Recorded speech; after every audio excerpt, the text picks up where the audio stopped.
Parmi les 114 chapitres du Saint-Coran, 3 chapitres portent les noms d'insectes, et sont les abeilles, et le chapitre numéro 16, sur les 114 que compte le Coran, et le nombre de ses versets, est 128.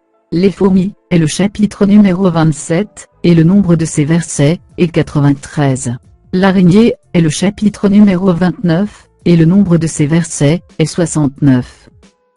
Si les abeilles et les fourmis vivent un mode de vie communautaire, très organisé, une discipline exemplaire, une réglementation stricte, où l'individu œuvre pour l'intérêt général, et la solidarité pas un vain mot, car la devise « un pour tous, et tous pour un » est vécue au quotidien. L'araignée, elle, vit dans un mode de vie opposé à celui des abeilles et des fourmis, de sorte que l'araignée vit seule, isolée du reste, où son égoïsme la pousse même à dévorer son mâle juste après les rapports, s'il ne décampe pas pour sauver sa peau, et parfois elle dévore même ses petits, ou se fait dévorer par eux. Et ce qui est extraordinaire, est le fait que dans le Coran, cet aspect contradictoire des deux modes de vie, les abeilles et les fourmis d'un côté, et l'araignée de l'autre, se manifeste dans les classements de leurs chapitres, et les nombres de leurs versets. Dans le chapitre les abeilles, si on place le 1 du premier verset, à côté du dernier verset, 128, et on le divise par le nombre d'or, 7, on aura 183. Ce nombre est un nombre entier naturel. Et cela juste un hasard ? Dans le chapitre les fourmis, si on place le 1 du premier verset, à côté du dernier verset, 93, et on le divise par le nombre d'or 7, on aura 133. Ce nombre est aussi un nombre entier naturel. Et cela aussi juste un hasard ?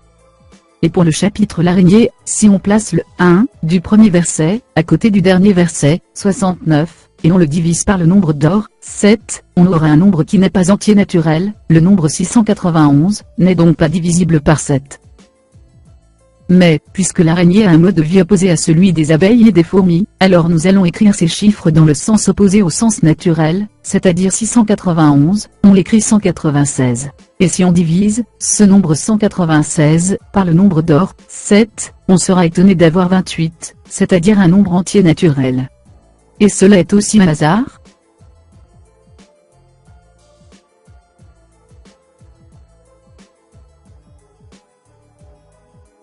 Deuxièmement, dans le chapitre les abeilles, si on place le nombre de versets, 128, à côté du nombre du chapitre, 16, et on le divise par le nombre d'or, 7, on aura 2304. Et ce nombre est un nombre entier naturel. Et cela juste un hasard ? Dans le chapitre les fourmis, si on place le nombre de versets, 93, à côté du nombre du chapitre, 27, et on le divise par le nombre d'or, 7, on aura 399. Et ce nombre est aussi un nombre entier naturel. Et cela aussi un hasard ? Dans le chapitre l'araignée, si on place le nombre de versets, 69, à côté du nombre du chapitre, 29, et on le divise par le nombre d'or 7, on aura un nombre qui n'est pas un nombre entier naturel.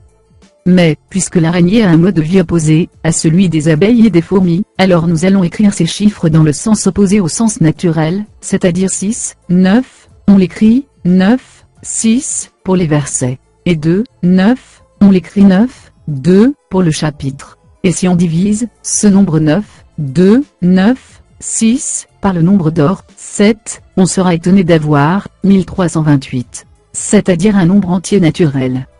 Cela est un hasard ?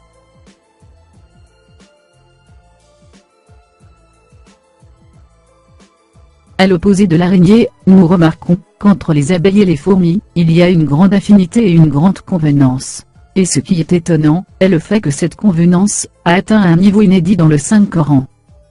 Premièrement, convenance entre les nombres de leurs chapitres. Si on place le nombre du chapitre les abeilles, 16, à côté du nombre du chapitre les fourmis, 27, et on le divise par le nombre d'or, 7, on aura 388. Et ce nombre est un nombre entier naturel. Cela est-il un hasard ? Deuxièmement, convenance entre les nombres de leurs versets. Si on place le nombre de versets les abeilles, 128, à côté du nombre de versets les fourmis, 93, et on le divise par le nombre d'or, 7, on aura 13 304. Et ce nombre est aussi un nombre entier naturel. Cela est-il aussi un hasard ? Troisièmement, convenance entre les nombres des chapitres et de leurs versets. Si on place le nombre de chapitres les abeilles, 16, à côté de ces versets, 128, à qui on place à ses côtés le nombre du chapitre les fourmis, 27, à côté duquel sont placés ces versets, 93, et on divise ce méga nombre par le nombre d'or, 7, on aura 1, 3, 3, 2, 4, 4, 6, 8, 8. Et le résultat est éclatant, car c'est un nombre entier naturel. Cela ne dépasse-t-il pas les capacités humaines? Sachant que ces nombres désignent les positions des chapitres, et le nombre de leurs versets dans un livre qui date du 7e siècle,